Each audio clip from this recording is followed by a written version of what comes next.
Hello दोस्तों, welcome back to my channel. मैं थोल्ला भाई पीके में आपका स्वागत है। देखो, प्री बोर्ड का एग्जाम हुआ था हाल ही में और प्री बोर्ड के एग्जाम की कॉपी मुझे मिली है, जो कि लड़की ने आपका 100 में 98 नंबर कैसे आखिर में इसको मिले हैं। इन सारी चीज़ों पर आज हम डिस्कस करेंगे।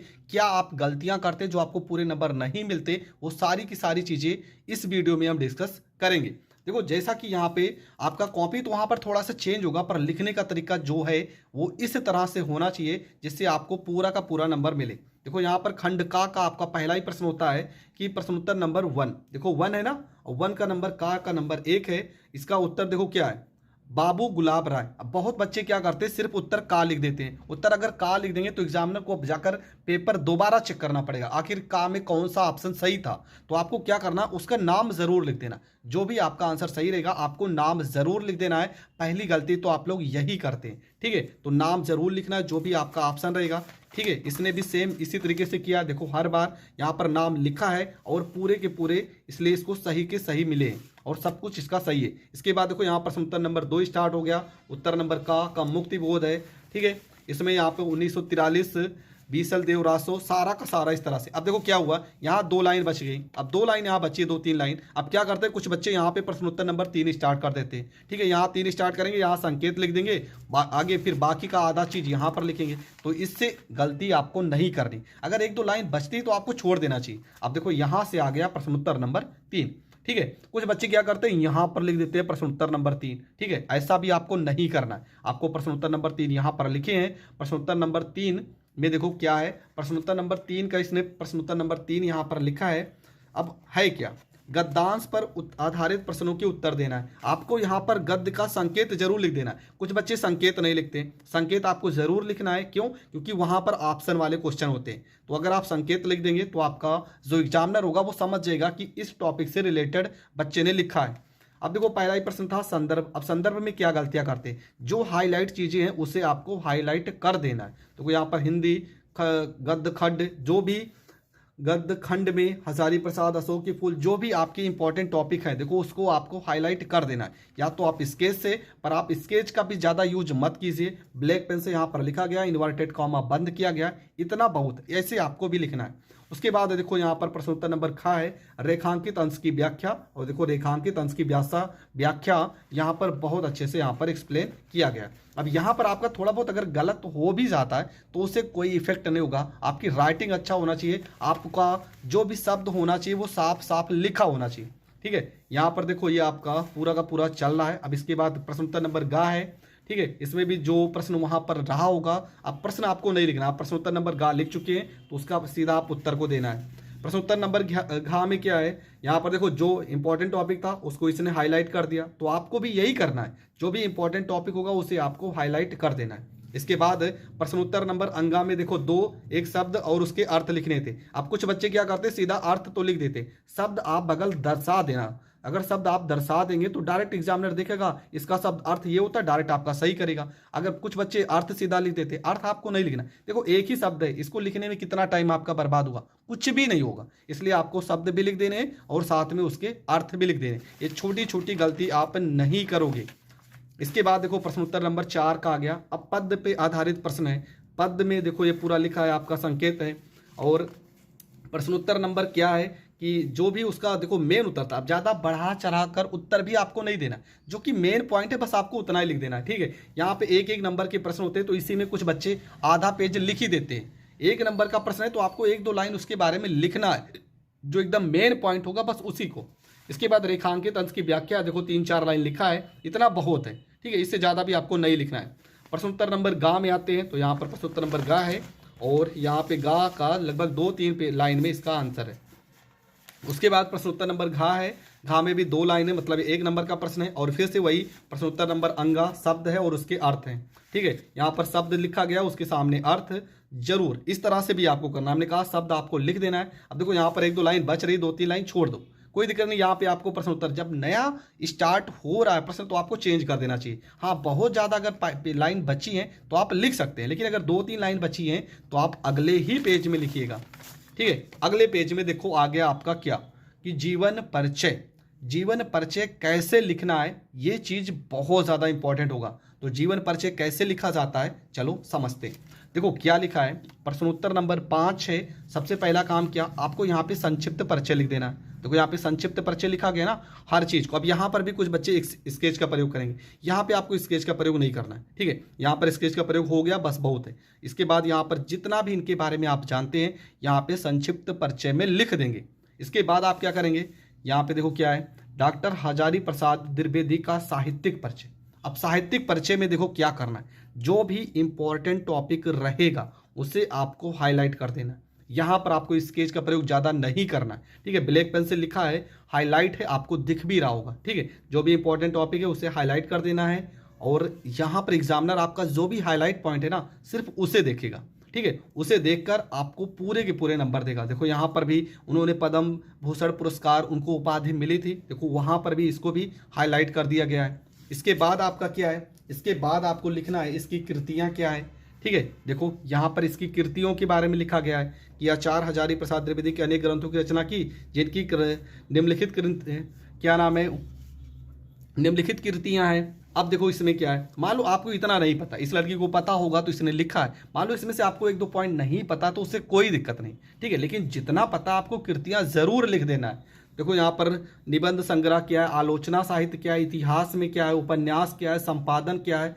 अनुदित रचनाएं क्या है, इस सब के बारे में अगर आप 2-2, 3-3 शब्द भी लिख देते हो ना तो आपका बहुत अच्छा इफेक्ट पड़ता है, जहां पर पूरे के पूरे आपको साहित्यिक परिचय, जीवन परिचय में नंबर मिल जाते हैं। देखो यहाँ पर जितना भी इसको पता था इसने लिखा है और बहुत ही अच्छे से एक्सप्लेन भी किया है, ठीक है। हर चीज़ को जितना आपको पता है थोड़ा बहुत हर चीज़ के बारे में लिख देना है, ठीक है। देखो यहाँ पर लिखा है, अगर जिसको जीवन परिचय लिखना नहीं आता है ना तो ये पूरी वीडियो आप देख लीजिए, आप जीवन परिचय इसी तरह से पेपर में लिख के आएंगे, ठीक। यहाँ पर हम इसलिए दिखा भी दे रहे कि किस तरह से यहाँ पर लिखा गया है और इस छोटी छोटी गलती आप नहीं करेंगे वहाँ पे, ठीक।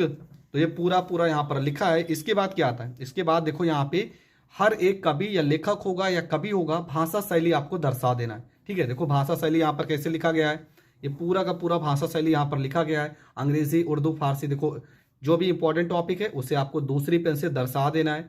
शुद्ध, परिचित, परिमार्जित, खड़ी बोली, ये सारी चीज़ें आपको लिख देना है। इसके बाद भी यहाँ पे क्या है, देखो यहाँ पे लिखा है, इन्होंने विवेचनात्मक, गणितात्मक, ये पूरा पूरा लिखा है, प्रयोग भी अपने साहित्य में प्रयोग किया। और लास्ट लाइन, हिंदी साहित्य में स्थान, ये जरूर 2 लाइन इसके बारे में आपको जरूर लिखना है, बहुत इंपॉर्टेंट टॉपिक होता है। और हिंदी साहित्य में स्थान क्या है, जो हर एक क्या नाम है लेखक होगा या कवि होगा, सब में साहित्यिक जो स्थान होता है मिलता जुलता है। आपको किसी एक का अच्छे से पढ़ लेना है, उसी के बारे में 2-3 लाइन आपको लिख देना है। तो देखो यहाँ पर साहित्य में स्थान अच्छे से लिखा गया है। इसके बाद आपका क्या है, महादेवी वर्मा का जीवन परिचय, ठीक है। कहानी वही, ये कवयित्री है तो यहाँ पे कवयित्री का संक्षिप्त परिचय देखो लिखा गया, ये आपको संक्षिप्त परिचय दर्शा देना है। और आपका साहित्यिक परिचय देखो यहाँ से स्टार्ट है, हर एक पॉइंट को, वही जो मेन पॉइंट होगा उसे आपको अलग पेन से दर्शा देना है, जैसा कि यहाँ पर पूरा अच्छी तरह से दर्शाया गया है। इसके बाद आपको क्या, देखो यहाँ पर साहित्यिक परिचय, जो भी इंपॉर्टेंट टॉपिक है, देखो यहाँ पर जितने भी इंपॉर्टेंट टॉपिक हैं उन सारे टॉपिक को इसने अलग पेन से, ब्लैक पेन से दर्शाया है। और आपको भी यही करना है, जो भी अलग पॉइंट होगी आपको उसे ब्लैक पेन से दर्शा देना है। इसके बाद यहाँ पर कीर्तियाँ हैं, ठीक है, इसकी कीर्तियाँ हैं, कीर्तियाँ के बारे में जो भी देखो इंपॉर्टेंट कीर्तियाँ, देखो यहाँ जितनी भी कीर्तियाँ ना सबको अलग पेन से दर्शाया गया है। तो आपको भी यही करना है, आपको जो एग्जामिनर है ना उसका ध्यान अपनी कॉपी की ओर लाना है कि आप कितना अच्छा लिख करके उसका ध्यान अपनी कॉपी पर ला सकते हैं। उसके बाद देखो यहाँ भाषा शैली के बारे में, ठीक है, जो एग्जामिनर सोच नहीं सकता आपको वो हेडिंग छोड़ देना, वहाँ पर लिख देना है, ठीक है, कि आपको वो हेडिंग देखकर एग्जामिनर आपका खुश हो जाए और आपको पूरे के पूरे नंबर दे। तो भाषा शैली के बारे में भी 2-3 लाइन यहाँ पर लिखा गया है।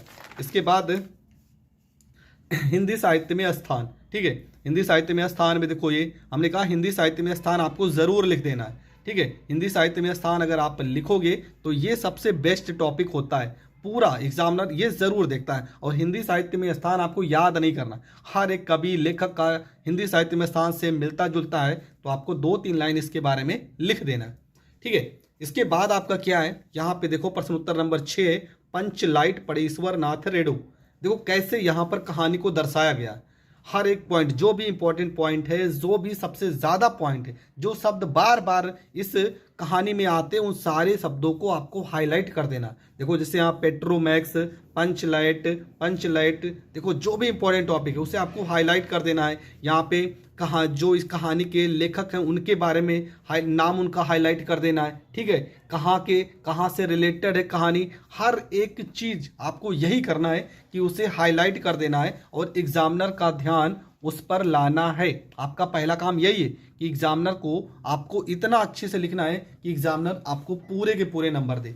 इसके बाद देखो यहाँ पर भी मैंने अच्छे से, इसके बाद देखो यहाँ पर कहानी को कितने अच्छे से दर्शाया गया। हाँ, मान लो आपके पास अगर आप स्लो लिखते हैं लेकिन बेस्ट लिखते हैं, मतलब आपकी राइटिंग अच्छी है, आप बहुत तेज नहीं लिख पाते, तो ये कहानी लगभग 1.5 पेज में तो आपको लिख ही देना है। ठीक है, लगभग इसने 1.5 पेज में लिखा भी है। देखो ये पूरा एक पेज वहाँ पर और एक पेज इसके पहले, तो यहाँ पर तो पूरा देखो जो भी इंपॉर्टेंट टॉपिक, देखो यहाँ पर जो भी इंपॉर्टेंट टॉपिक है आपको उसे हाईलाइट कर देना है। ठीक है, ये सारी चीज़ें आपके नंबर पे बहुत ज़्यादा इफेक्ट डालेंगी। देखो यहाँ पर जैसे हाईलाइट पॉइंट था तो इसको आपको क्या करना है, हाईलाइट करना भी है। इसके बाद आता है मुक्ति यज्ञ। देखो प्रश्न उत्तर नंबर 7, मुक्ति यज्ञ के बारे में सुमित्रानंदन पंत जी ने जो लिखा है, गांधी जी का चरित्र की विशेषताएं या चित्रण, जो भी प्रश्न है देखो किस तरह से लिखा गया है, इस तरह से आपको लिखना है।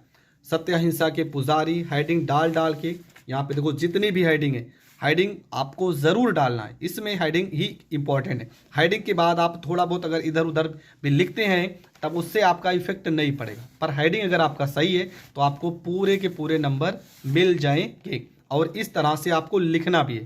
ठीक है, तो ये आपका हो गया मुक्ति यज्ञ।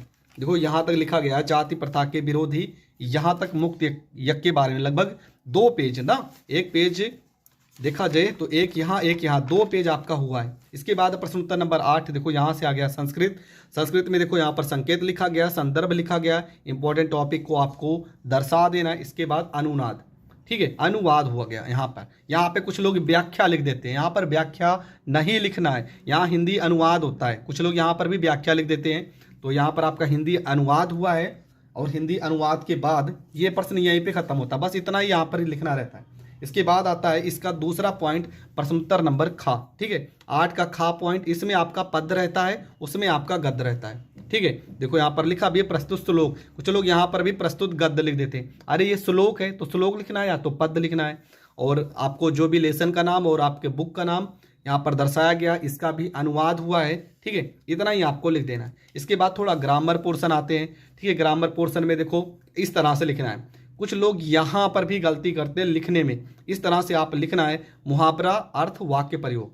ठीक है, प्रश्न में सीधा आता है अर्थ और वाक्य प्रयोग कीजिए, लेकिन आपको मुहावरा दर्शा देना है। एक ही 2 शब्द रहता है, कितना टाइम लगेगा। उल्टी गंगा बहना, देखो सीधा अर्थ लिखा, सीधा इसका उपयोग भी हुआ है, वाक्य प्रयोग भी हुआ है। सीधा प्रश्न है, यहाँ पर अर्थ लिखा है, सीधा इसका वाक्य प्रयोग हुआ है। इस तरह से आपको भी लिखना है। इसके बाद यहाँ पे लोकोक्ति है और उसके भी अर्थ हैं। यहाँ पे प्रश्न लिखा है, सीधा इसका अर्थ है और इसके वाक्य प्रयोग हुए हैं। प्रश्न उत्तर नंबर 10 में संधि विच्छेद है, यहाँ पर भी आपको शब्द दर्शा देना है। सीधा यहाँ पे कुछ लोग महा प्लस ईश्वर लिख देते हैं, सही है, आपको पास टाइम नहीं है तो आप लिख सकते हैं, ऐसा नहीं कि गलत हो जाएगा। लेकिन देखो अगर टाइम है तो प्रश्न को दर्शा दीजिए, कितना टाइम लगेगा। अब डायरेक्ट एग्जामिनर क्या करेगा, प्रश्न देखेगा सही कर देगा, प्रश्न देखेगा सही कर देगा, प्रश्न देखेगा सही कर देगा, उसे पेपर में बार बार देखने का जरूरत नहीं पड़ेगा। इसके बाद यहाँ पे क्या है, देखो ये आपका विभक्ति और वचन है। विभक्त और वचन आपको लिखना है और सीधा इसका जो भी वचन विभक्त होगा वो आपको लिख देना है। प्रश्न उत्तर नंबर 8 में क्या है, प्रश्न में आपका शब्द युग में दिया रहेगा, उसका अर्थ लिखना रहेगा। देखो प्रश्न लिखा है, सीधा उसका अर्थ लिखा है। ऐसे ही आपको भी करना है, यहाँ पर भी शब्दों के सही अर्थ लिखने हैं। इसमें भी देखो वही लिखा है, हरिहर, विष्णु और शंकर, इसका भी सेम वही, भुजंग, इसका अर्थ लिखा गया अर्क और इसका अर्थ लिखा गया। वाक्यांश के लिए एक इच्छा, देखो प्रश्न सीधा है, एक शब्द लिखना है, देखो प्रश्न लिखा गया, सीधा इसका अर्थ लिखा गया। तो इस तरह से आपको भी लिख देना है। इसके बाद आपका आता है रस। ठीक है, यहाँ पे देखो शुद्ध वाक्य प्रयोग, 2 प्रश्न आपको दिए रहते हैं, इसका प्रश्न ना लिखे तो ही सही है। ठीक है, यहाँ पर सीधा आपको यहाँ पे शुद्ध वाक्य लिख दिया गया, बस इतना बहुत है। इसके बाद आपका आता है रस, करुण रस। देखो यहाँ पर करुण रस का डिफिनेशन दर्शाया गया, जो भी इंपॉर्टेंट टॉपिक था उसे अलग पेन से दर्शा भी दिया गया है। उदाहरण के तौर पर देखो यहाँ पर उदाहरण भी दर्शाया गया है और इसका स्पष्टीकरण भी लिखा गया है।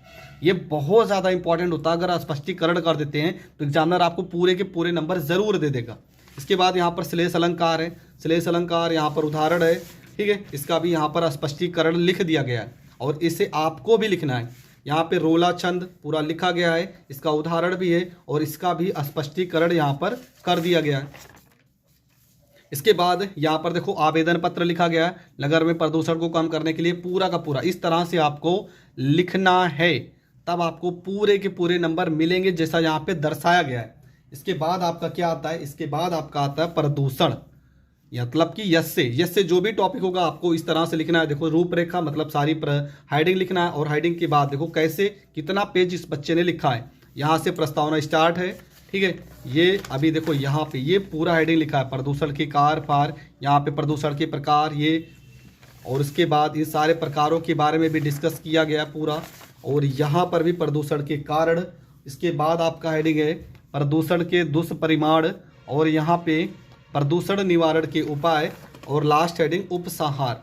तो यहाँ तक पूरा लिखा गया है, तब इसको इतना अच्छे से नंबर मिला है। अगर ये सारी चीज़ें आप फॉलो करते हैं और अगर आप लिखते हैं इस तरह से, तो मैं वादा करता हूँ आपको भी 90+ नंबर हिंदी में मिलेगा। हिंदी एक ऐसा सब्जेक्ट है जो आपके परसेंटेज को उठा भी सकता है और गिरा भी सकता है। तो अगर हिंदी में आपको सबसे मेन काम है लिखना आना चाहिए, अगर आप अच्छे से लिख लेते हैं तो आपको बहुत अच्छे से नंबर मिलेंगे। आई होप आपको हर एक टॉपिक बहुत अच्छे से समझ में आ गई होगी। समझ में आ गई है तो वीडियो को ज़्यादा से ज़्यादा लोगों तक शेयर करें। इसी प्रकार मैं फिजिक्स, केमिस्ट्री, बायोलॉजी हर एक टॉपिक को लिखकर समझा दूंगा कि किस तरह से आपको पेपर में लिखने हैं। तो मिलेंगे नेक्स्ट वीडियो में, तब तक के लिए जय हिंद, जय भारत।